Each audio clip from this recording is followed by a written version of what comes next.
Here's something that landed on my doorstep this morning, a Victor model VV-80 Victrola from about 1921 or so. Some assembly required. I actually met this animal about 2 or 3 months ago when someone brought it by the house.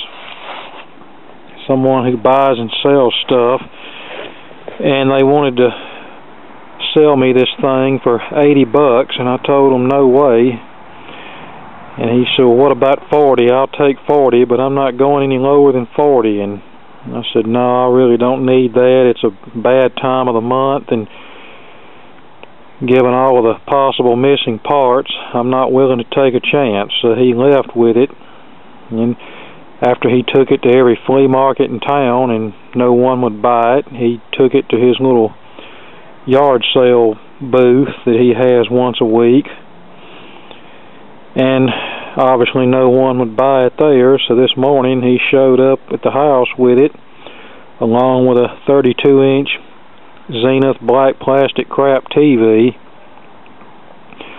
He said, are you interested in this record player? And I said, well, no, not really. You know, it's at Christmas time and everything. I really don't have any money to be spending. And he said, oh, I don't want any money for it. I'll just give it to you, and I'll give you the TV too. And I said, well, I appreciate the offer on the TV, but really nothing I can do with it. But I said, if you just want to give me the record player, I'll take it and say thank you. I might can use some parts off of it. So that's what happened. These are little doors here where the sound comes out. And here's our tone arm and reproducer and the crank and some other parts. And unfortunately, upon doing a little internet research, this model was actually a floor model, but someone sawed off the bottom part of the cabinet, so now it's a table model. So I'm really not sure this thing is worth trying to fix. It might be worth experimenting with.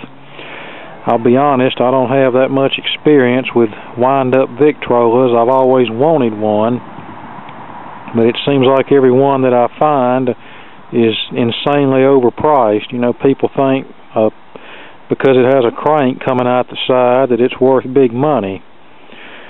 So this one will either be used for parts to fix something else up, or I'll just experiment around with it, and that way if I mess up anything, I'm not out very much. And I can tell that this is definitely a model that was sawed in half, because you see the little remains of the latches there where the record storage doors would have been. So yep, someone decided that they didn't have room for the entire console cabinet anymore, so they just sawed it in half and turned it into a tabletop Victrola. Yeah, I really hate that I wasn't able to hand the guy a few dollars for this. I really appreciate him thinking about me, and I normally like to offer people something for what they do for me, but you know, being the time of the month that it is, and just didn't really have a lot of cash to spare, but I'm sure he'll be coming back around, and you know, I'll either give him something that he can put in his yard sale and maybe make a few dollars off of, or give him a TV or something. As you can see, the motor still runs. A little noisy, it needs some lubrication, but at least that tells us the spring is not broken. Actually, I think when the guy bought this thing, he thought it was capable of playing regular 33 1/3 RPM LPs. In fact, it had a worn-out, beat-up Elvis album on the platter when he brought it to me, and I think he thought he could just resell it to somebody as a standard record player. Well, obviously that didn't work. In fact, the guy that was with him told him, he said, I hope you learned your lesson on buying this junk that doesn't work, has missing parts, etc., etc. And he said, yeah, I have. I'm not going to do that anymore. So course, what worries me about that is he might actually turn down something that's complete and possibly worth restoring because he thinks he can't get any money out of it. I did kind of let him know the things I'm looking for, so he said he'd be on the lookout for me. And also at the flea market, I picked up this Califone 1430K classroom record player from 1988. This is one of the last ones that still uses an AC motor on the phono drive.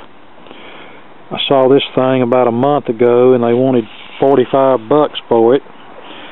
Well, it has some cosmetic issues. You know, it's in presentable shape, but it's still not perfect.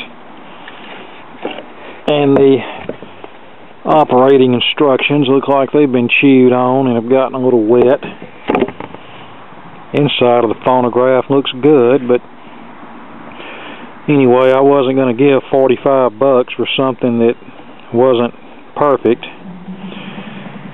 Apparently they'd been researching it on eBay and were trying to get an eBay price. Well, you know, if I wanted to pay an eBay price for something, I'd stay at home and not go to all the flea markets. I go to flea markets because I'm looking for a deal. Well, anyway, I asked them if they'd take any less, and they called the person that owned it. She said she'd take 40, but no less. So I left it there. Well, yesterday I was back in the place, and she had it marked down to 35, and told the guy that owned it, you know, if you can get her down to 30, I might be persuaded to haul it out of here. So he called her, and she agreed to it, and I bought it. Come home and installed a new 89T cartridge, and it actually works pretty good. Down the road I'll give it a mechanical overhaul like I do all of these, but right now it's not a bad performing record player.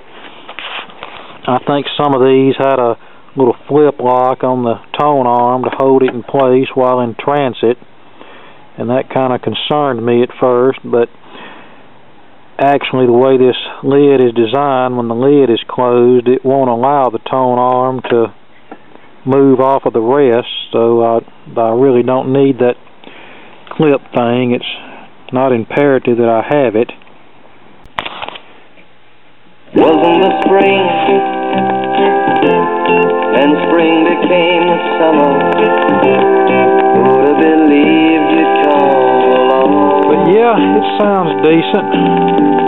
Hands, touching hands. What's your name? What's your number? What's your name? What's your number? What's your name? Why? I couldn't believe he was looking my way.